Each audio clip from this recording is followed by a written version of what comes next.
پڑھ پڑھ علم کتاباں، پڑھ پڑھ علم کتاباں، نام رکھ لیا قاضی، ہاتھ وچ پھڑ کے تلوار، نام رکھ لیا غازی، مکے مدینے گھوم آیا، مکے مدینے گھوم آیا، نام رکھ لیا حاجی، وے بندیا کی فائدہ جے رب نہ کیتا راضی۔ حضرات، رب العالمین نے ساری کائنات میں سے انسانوں کو چنا ہے، اور انسان کی بلندی رب العالمین کا قرآن بولتا ہے اور قسمیں اٹھا کر کہتا ہے لَقَدْ خَلَقْنَا الْإِنسَانَ فِي أَحْسَنِ تَقْوِيمٍ۔ انسانیت میں سے رب العالمین نے ان اللہ اصطفیٰ آدم و نوح، رب العالمین نے انبیاء اکرام کی لڑی کو چنا ہے، پھر اسی لڑی میں سے رب العالمین نے تِلْكَ الرُّسُلُ فَضَّلْنَا بَعْضَهُمْ عَلَى بَعْضٍ، انبیاء اکرام کو بعض پر فضیلت عطا کر دی ہے۔ حضرت آدم علیہ السلام، حضرت نوح پیغمبر، حضرت موسیٰ علیہ السلام، حضرت عیسیٰ علیہ السلام اس کائنات کی اندر آئے، رب العالمین نے بلندیاں عطا کر دی، رب العالمین نے مقام عطا کر دیا، اور آخری پیغمبر سیدنا جناب محمد رسول اللہ صلی اللہ علیہ وسلم کو ساری کائنات کا سردار بنا دیا اور نبیوں کا امام بنا دیا کہ لوگوں، رب العالمین کے پاس پیغمبر اب کائنات کی اصلاح کے لیے آ گئے ہیں۔ رب العالمین نے اپنے پیارے پیغمبر کو ما کان محمد ابا احد من رجالکم ولکن رسول اللہ و خاتم النبیین، ختم نبوت کا تاج دے کر ساری کائنات کو پیغام دے دیا ہے۔ اب آخری پیغمبر آ گیا ہے، اب آخری رسول آ گیا ہے، اب آخری نبی آ گیا ہے، اب آخری آقا آ گیا ہے۔ اس کے بعد جو نبوت کا دعویٰ کرے گا وہ لعین ہوگا، وہ کذاب ہوگا، وہ مردود ہوگا۔ اور فرمایا کائنات کے لوگوں انما الاعمال بالنیات، کائنات کے اندر انسان سارے کے سارے عمل کرتا ہے، جب نیت اعلیٰ ہو جاتی ہے رب العالمین لیکھے لگا دیتا ہے۔ ہم علم حاصل کرنے کے لیے آئے ہیں، العلماء ورثۃ الانبیاء۔ میرے محترم شیخ نے اسمبلی میں یہ بات کو رکھا تھا کہ کائنات کے اندر وراثت اس کو ملتی ہے جو انسان میت کے زیادہ قریب ہوتا ہے، ادھر علم بھی اس کو ملتا ہے جو نبیوں کے اوصاف کے زیادہ قریب ہوتا ہے۔ نبی رب العالمین کا ذکر کرنے والے، رات کو مسلح پر کھڑے ہونے والے، رب العالمین کی توحید کا اعلان کرنے والے، کفر کے سامنے سینہ تان کر کھڑے ہو جانے والے، اگر ہمارے زمانے میں، ہمارے اوقات میں کوئی ہم سے مقابلہ کرے کفر، ہم نے سینہ تان کر کھڑے ہو جانا ہے، کیونکہ ہم نبیوں کے وارث ہیں۔ رب العالمین نے ہم کو منبر عطا کیا ہے، اسٹیج عطا کیا ہے، علم حاصل کیا ہے ہم نے اپنے اساتذہ کرام سے، اور ہم نے اس علم کو گلی گلی، نگر نگر، کوچا کوچا، بستی بستی پہنچا دینا ہے، کیونکہ بلغوا انی ولو آیا، بلغوا انی ولو آیا، ایک ایک کا علم پہنچتا ہے، پہنچا دو دنیا والوں کے سامنے، دنیا والوں کی اصلاح کر دو، دنیا والوں کا حق کا رستہ دے دو، ان کی دعاؤں کی قبولیت کا وقت آپ منتظر ہے۔ وہ انسان وہ ایک سوچ لے کر بیٹھے ہیں، اہدنا الصراط المستقیم، رب سے دعائیں کرتے ہیں یا اللہ ہمیں سیدھا رستہ عطا کر دے، ہمیں سیدھا رستہ دکھلا دے۔ رب العالمین نے آپ کو علم عطا کیا ہے، اپنے گھروں میں جا کر، اپنے علاقوں میں جا کر، اپنے عزیز و اقارب میں، اپنے رشتہ داروں میں، اپنے دوست یار سجنوں بیلیوں گھروں میں پیغمبر اعظم کی حدیث سنایا کرو، رب العالمین کے قرآن کے ذریعے اصلاح کیا کرو، یہ ہم پر فریضہ عائد ہوتا ہے۔ آج ہم علم حاصل کرتے ہیں، علم کی دوا لے کر ہم جامعہ لاہور الاسلامیہ میں آئے ہیں، آج ہم یہ پیغام سن رہے ہیں، علم کی کوشاں کے لیے دن رات وقف کیا ہوا ہے۔ علم عین لام میم اس کے اندر حرف ہے۔ آؤ یہ کیا چاہتے ہیں؟ عین بھی چاہتی ہے میرے ساتھ ادب ہو، لام بھی چاہتا ہے میرے ساتھ ادب ہو، میم بھی چاہتی ہے میرے ساتھ ادب ہو۔ علم حاصل کرنا ان مطلب یہ کہ تین چیزوں کو لازم ہے، علم کے ساتھ ادب ہوگا تو علم حاصل ہوگا۔ عین آپ کو علم دینے والا وہ معلم ہے، فرمایا کہ جب اپنے استاد کی عزت کرو گے رب العالمین کرم نوازیاں کر دے گا، رب العالمین کائنات کے اندر آپ کو علم عطا کر دے گا۔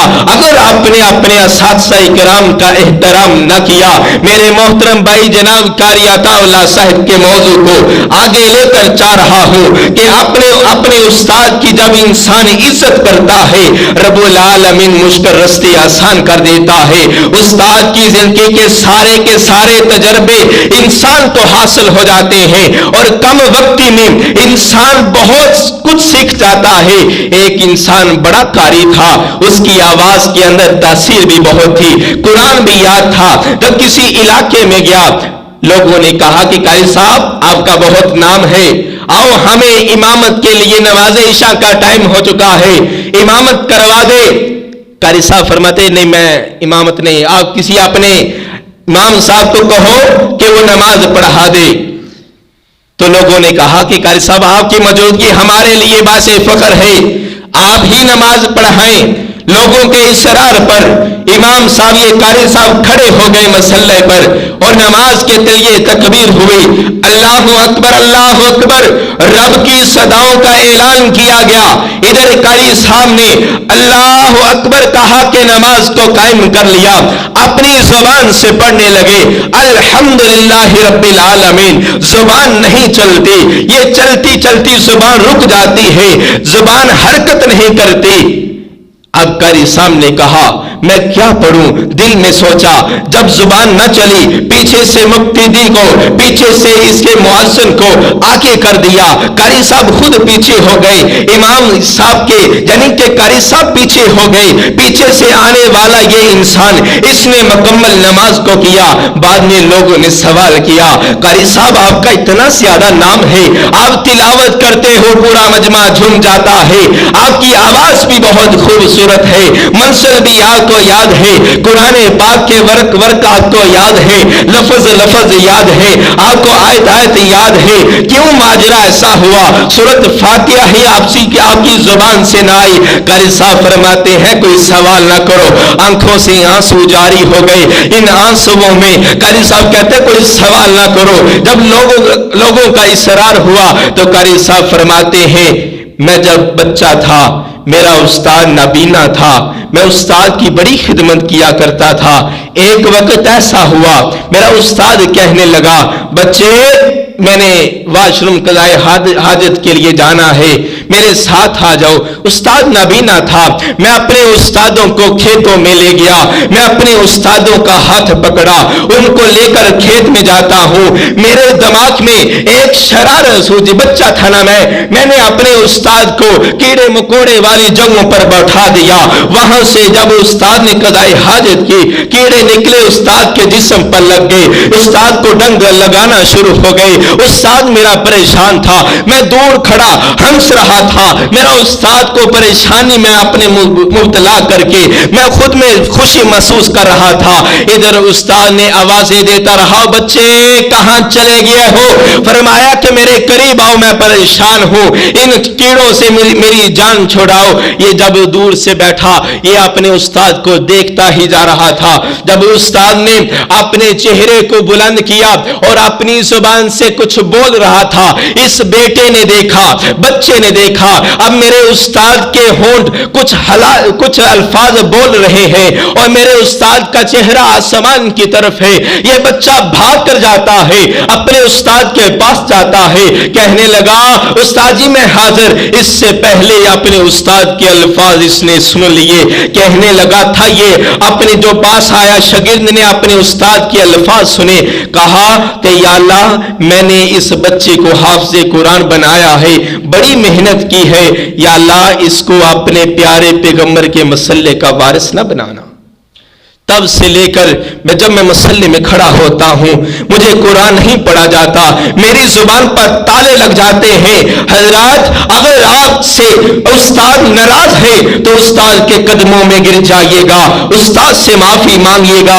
آپ کے لاکھوں روپے اور آپ کا لاکھوں 8 سال کا سفر کرنا، آپ کے پاس علم کے ذخیرے بھی ہوں لیکن استاد آپ سے ناراض ہو، اس علم کا کوئی فائدہ نہیں ہوتا۔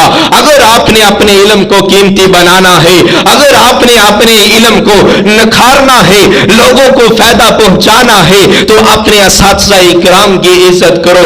حضرات کائنات کے اندر ہم اپنے علاقے کو چھوڑ کر آ جاتے ہیں، اپنے اہل و عیال کو چھوڑ کر آ جاتے ہیں، اپنے کنبہ قبیلہ کو چھوڑ کر آ جاتے ہیں، اپنے رشتہ داروں کو چھوڑ کر آ جاتے ہیں، اس ادارے میں آ جاتے ہیں۔ ہم کو اپنی سوچ بلند رکھنی چاہیے، اپنی فکر بلند رکھنی چاہیے۔ یہ نہیں کہ 8 سال مکمل کرنے کے بعد میں اپنی محدود سی کوئی مسجد بنا لوں گا، میں اپنی مسجد میں کچھ کام کروں گا، بلکہ آپ کی سوچ بلند ہونی چاہیے۔ چاہے آپ کو ایک مسجد ملے لیکن آپ کا نیٹ ورک زیادہ سے زیادہ پھیلنا چاہیے، وہاں آپ سکول کی کلاس اور اسی طرح قرآن پاک کا ترجمہ، پیغمبر اعظم کی احادیث کی کلاس تجوید کے ساتھ اور لوگوں کو زیادہ سے زیادہ فائدہ پہنچائیے، کیونکہ یہی آپ کے لیے صدقہ جاریہ ہے، یہی آپ کے لیے نجات کا باعث ہے۔ اگر آپ دنیا سے چل بسو گے، اس کائنات کے اندر نیک شاگرد چھوڑ کر جاؤ گے، اللہم اغفر لحینا و میتنا و شاہدینا و غائبینا، اس پر آمین کہنے والے آپ کے شاگرد ہوں گے۔ یا اللہ میرا استاد مجھے علم دینے والا تھا، یا اللہ یہ میرا استاد مجھے ترجمے کی کلاس پڑھانے والا تھا، یا اللہ میرا استاد یہ مجھے فقہ پڑھانے والا تھا، آج یہ دنیا سے چل بسا ہے، میں اپنے ہاتھوں کو اٹھاتا ہوں، یا اللہ میرے اس استاد کے صغیرہ کبیرہ گناہوں کو معاف فرما دے۔ اپنے جانے کے بعد کچھ ایسا علم دے کر جائیے گا جو آپ کے لیے صدقہ جاریہ بن جائے۔ حضرات جب ہم اپنے استاد کے سامنے بیٹھے ہوتے ہیں بڑے سارے ایسے مسائل آ جاتے ہیں ہم کو سمجھ نہیں آتی، ہم پیچھے کرسیوں میں بیٹھے ہوئے سوال ہی نہیں کرتے۔ جب تک آپ اپنی زبان سے سوال نہ کرو گے تو آپ کا علم ناقص رہ جائے گا، لوگوں کو بیان کرنے میں کمی رہ جائے گی۔ بلغوا انی ولو آیا کے تحت ہر ایک مسئلے کو خوب نکھار کر اپنے استادوں سے وضاحت کر لیجئے گا۔ اور پیغمبر اعظم نے اس بات کا بھی اعلان کیا ہے کہ کائنات کے لوگوں، اللہ کا قرآن جس طرح نبیوں کو فضیلت دی جاتی ہے اسی طرح علم والوں کو بھی فضیلت دی جاتی ہے۔ رب العالمین نے انسان کو تب تک بلندیاں عطا کرنی ہے جب تک انسان اس کائنات میں رسول اللہ کی سنت کے مطابق زندگی بسر کرے گا، رب کے قرآن کے مطابق زندگی بسر کرے گا۔